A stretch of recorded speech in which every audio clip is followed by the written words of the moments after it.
Hello there gorgeous gamers and welcome back to Pure Play TV, and we've got a review for Orcs Must Die 3, and it's actually the third time we're reviewing the game on the channel. Why? Well, watch on and find out. Orcs Must Die 3 is one of my all-time favourite games. It's such a simple idea. Defend your base from bad guys by placing deadly traps and fighting them off with ranged and melee weapons. It's been done before elsewhere of course, but Orcs Must Die 3 takes it further than any I can think of by throwing hundreds and hundreds of orcs, demons and other monsters at you. It really can feel like the kind of warfare you'd see in a Lord of the Rings movie, especially in the game's war scenarios, where the action is ramped up even further and you'll have a body count in the thousands if you survive until the end.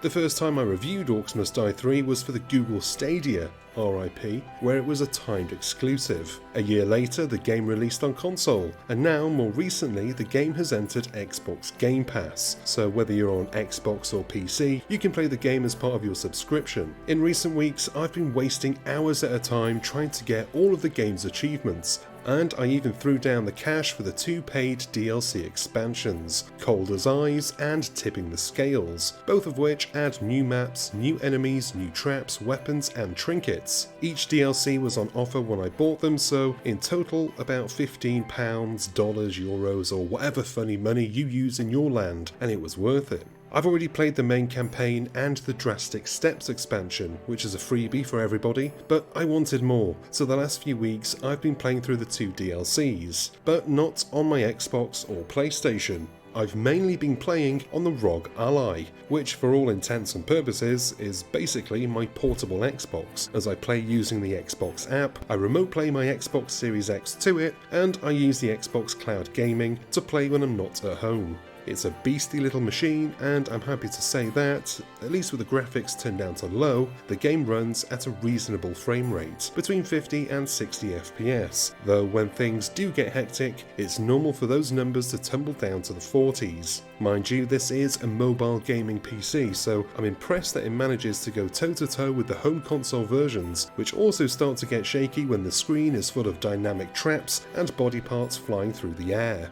I've also played a bunch of co-op with the Pure Play TV child labour, Charlie, with him on the Xbox and me on the ROG Ally. It works really well, and as the game doesn't have split screen, it's a neat way to still be able to do couch co-op in a fashion. We've taken on the main campaign, the expansions, and killed endless hours and orcs in endless mode, which, if you're a bit of an addict like me, you'll get stuck way too deep into it as you try to climb the online leaderboards. So all these years later, the game originally released in 2020 on Stadia, well, is it still any good? Of course it is. Bloody good fun, and if you've got Game Pass, it's a no-brainer. Play it. The blend of action, tower defense, strategy and puzzle gameplay, and it is a puzzle as you need to figure out the most efficient way to kill thousands of monsters and protect your base. It all comes together to make for a brilliantly entertaining game. But what about the DLCs? Are they worth buying? Well, I'd say play the main campaign first, and if you enjoy it and find yourself wanting more, but can't stand the downgrade of going back to Orcs Must Die 2, the DLCs are worth a look, though I will say I was a touch disappointed with the Cold as Ice expansion, which only comes with 3 maps, while the Tipping the Scales expansion comes with 5, yet they cost the same amount. But that's my only complaint with the game as a whole. It really is the complete package, a pure gaming experience that doesn't try to molest your bank account at every turn, and doesn't require you to be connected to some short-lived servers that'll be switched off, killing the game dead. If you're a fan of the franchise, it's a no-brainer.